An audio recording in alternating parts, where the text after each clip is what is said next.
Ancient Rome and Early Christianity, Section 1, the Roman Republic. Please make sure that you have this written down somewhere in your notes, how the Roman Empire was able to develop, dominate, and decline. Throughout this unit, we are going to come back to this question and give examples about how the ancient Romans were able to do these three things. And then we will also compare it to the United States. Eventually, we're going to be watching a movie that goes along with Rome. It's called Gladiator, and you'll be able to pull a number of examples out of there as well that basically show how Rome develops, how it dominates and eventually declines.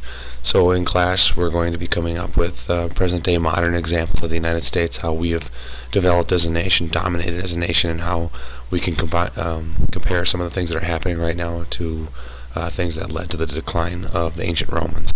There will be a map portion to the test, and there are several maps throughout your book and then on your online resources with your online book. So please make sure that you're looking at those things. If you go to my Drive folder, I have a listing of all the different cities and geographical features and places that you'll need to know. So this is an example of one that you can use. It's the section opener, the chapter opener for Rome. It has a number of cities and areas that you will need to know. First off, if you take a look at the top here, I just basically created a number of discussion questions for us to answer in class, and that's what I'm basing this lecture off of. And the first question deals with Rome's geography and the development, the impact that it had on its development, and comparing it to the Greeks. Rome, its location was very beneficial in that it was in the midpoint of Italy. So land trade, it was in the middle of all land trade, but it was also in the middle of all sea trade because Italy itself is in the middle of the Mediterranean Sea. Rome also was a lot more unified than the ancient Greeks due to the fact that they didn't have such rugged location or the rugged physical features like mountains and islands and peninsulas that isolated each Greek city-state. So therefore the Romans were much more unified. They were 15 miles inland from the coast, so they didn't have to worry about sea invasions. Unfortunately, however, the Alps to the north did not provide enough or sufficient protection against invaders, and we're going to talk more about those Germanic tribes that took advantage of this. Some of the first people living in and around the area of Rome were the Latins. Eventually the Greeks were there, and then the Etruscans followed. The Etruscans were known for their skilled metalworking abilities, and they were great engineers as well. The Romans were also able to adopt their alphabet, which came first from the Phoenicians. It was passed on to the Greeks. The Etruscans then took it from the Greeks, and the Romans took it from the Etruscans. And this is important because the Latin form of alphabet, at least half the words in the English language, come from Latin today. I know there's a lot written on this page, so I'm not really going to get too much into it, but for those of you that are taking notes from this online lecture, this is your ability to do that. On the next screen here, I'll be talking more about a number of these things as far as how Rome's early republic was organized. But I did want to take a couple moments to just mention a couple of things here first. Rome's early republic had a forum, which was a public center, and that was the heart of Roman political life. They were able to, they got this from the Etruscan kings around 600 BC. The early Romans set up a republic.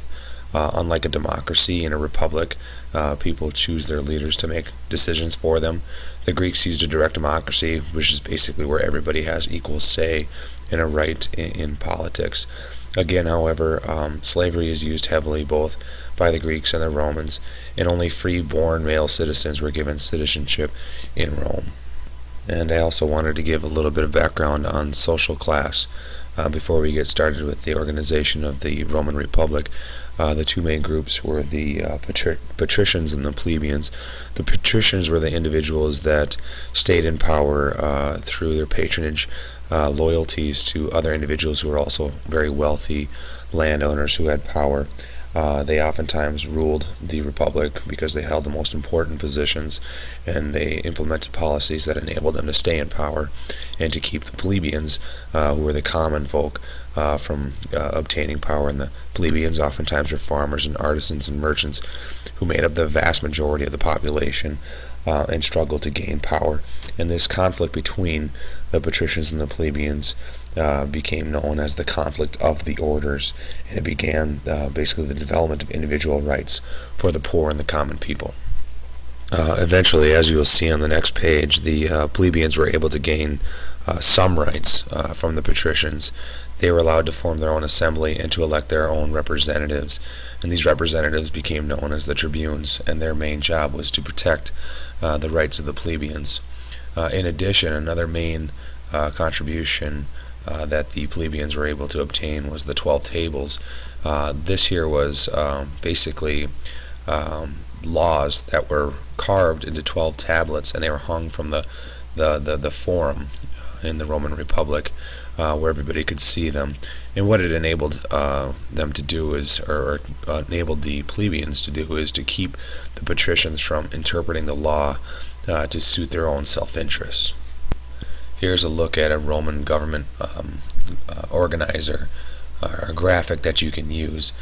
Never mind that it says chapter 7 here. I understand that that's from our old book, but many of the things that you see here really just double up in our new book. One thing that you won't see are the censors and the praetors, so you don't need to necessarily worry about them. I'll just talk very briefly about what their roles were here in a second. But when it came to the consuls, these individuals are part of the magistrates. And Rome used features that came from different forms of government that had already been utilized by former civilizations, government structures such as monarchies, aristocracies, and democracies, and through a series of changes, just like the Greeks, the Romans eventually were able to develop their own type of government, and they used a republic. The consuls, as you see on this this particular graphic, were the individuals who commanded the army and the government. They served a 1-year limit, and they could not be elected for 10 years after that. They had veto power, and that's something that you should all know very well, or at least have heard of. And veto power is basically the ability to override the decisions of another branch of government. So you're seeing here that the first form of separation of powers and checks and balances is being conducted with the Roman Republic, and that's something that we have today in our democracy here in the United States. And it is the most important contribution that the Romans made to us, the idea of checks and balances. The Senate was the aristocratic branch of Rome. It had legislative and lawmaking functions, as well as administrative and organizational functions. It was made up of 300 members who were mostly from the upper class, and they influenced a lot of foreign and domestic policy. They dealt with funds, in other words taxes, and where they would be spent as well. The assemblies were more of the democratic side. Many plebeians were involved in the assemblies. They organized a tribal assembly that elected these tribunes, which we mentioned earlier, that made laws for the common people. They could also declare war and make peace with foreign nations. During times of crisis, the Roman Republic would often appoint a dictator to control for a 6-month period. Basically, this would happen when Rome was under attack and they needed to move quickly. So what would happen is the council would have the ability to appoint or choose the dictator, and then it would be that dictator would be confirmed or elected by the Senate to take control for that 6-month time period.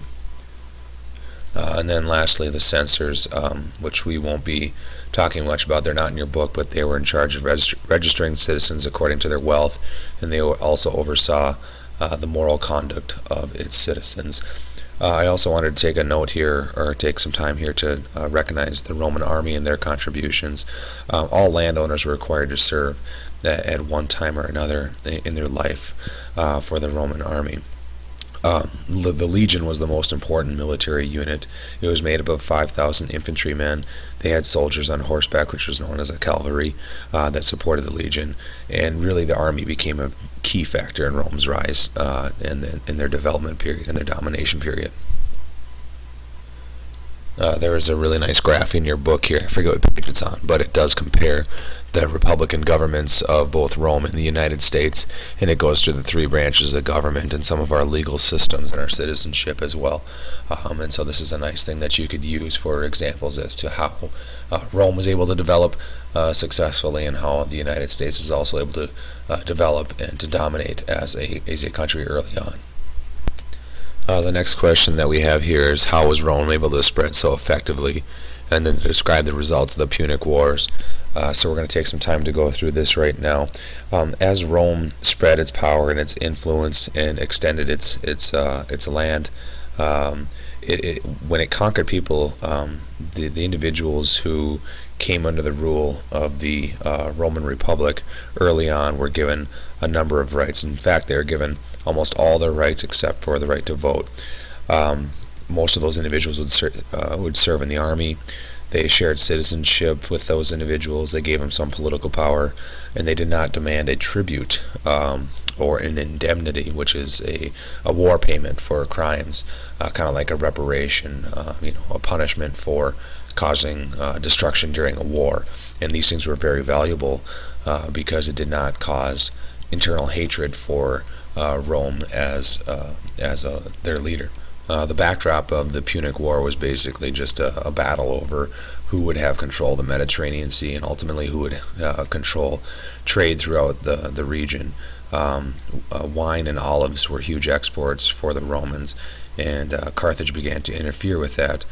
Carthage was a colony, a Phoenician colony off the northern African coast, as you can see on the map here, which is also in your book. There's a great video on this as well in your online book if you wanted to take a look at it. But the Punic Wars were a set of 3 wars that started around 264 BC until about 146 BC. In the first war, Rome was the victor. Basically, this was for control of Sicily and the western Mediterranean Sea. Rome had won. There was a mastermind from Carthage, Hannibal, who took it to heart, and in the second Punic War he came back, and this time did not use the sea route but used land route, and came in from the north, and took 20 years to do this. He used 50,000 infantry and 60 elephants. He attacked from the north, as I said already, through France, Spain, and Italy. He was very victorious along the coastlines, but he failed to take major cities of the Roman Empire, or rather the Roman Republic at this time.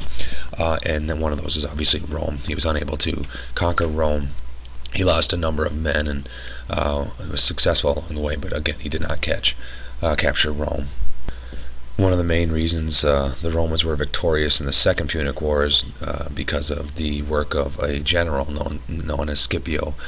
You'll see him or hear about him in the movie we watch on Gladiator. But he was able to match Hannibal's plans in army, and attacked Carthage as well. The Battle of Zama was the last battle where the Romans were victorious over Carthage. And the Third Punic War was basically just a revenge war, where the Romans invaded Carthage and set it afire and sold all of the individuals into slavery. But the idea that you want to pull from the Punic Wars is that its victories for the Romans gave it dominance over most of the Mediterranean Sea, and also now not only to the west parts of the sea, but now to the east.